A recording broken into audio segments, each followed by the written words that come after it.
Siya pala, ito nakita na ako. Right. Papel. Saka papel. Sige, atong tanong mga idol. Ang sisulod. Yay. Uy. Nasi sinubong. Okay. Karaan nga alahas mga idol. Muna siya karaan diris bantayan mga idol. Mga alahas nga 10 karat in siya. Mostly gid nga kilatis ani diri mga idol. 10 karat. Dugay na ni siya. Yan lang ikaw ko no kay di niya base ko lumawa sa gituan kay ang ina ko no usa na lang nakitaan. Wa naman na panin siya ng Ino pa igop si Donggan. ang yalatlak ni Johnny kung na yung basin madali mawa mo. Oo. So pag di mo din so basin mawag kang Oo. Mga silver na siya. basin pa ko nung mawa sa mga idol, kwartahon na lang ko nung niya daan. Basin pa lang paldo, kung pilay halin nun. Pero yung mga idol, ang iyang coins dili mahalin o kanipod di sad mahalin.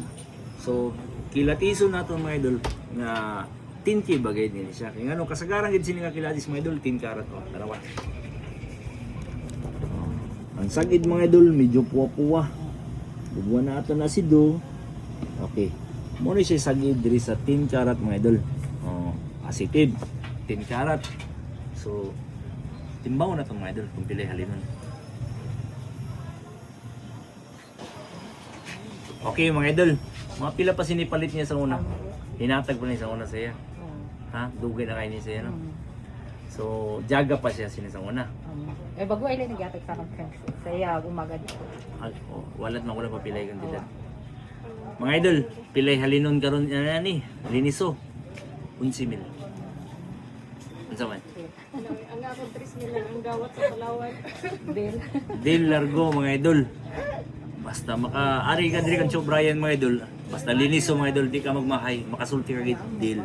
Alright. Okay mga idol, sinubong, liniso, 11,000. Alright.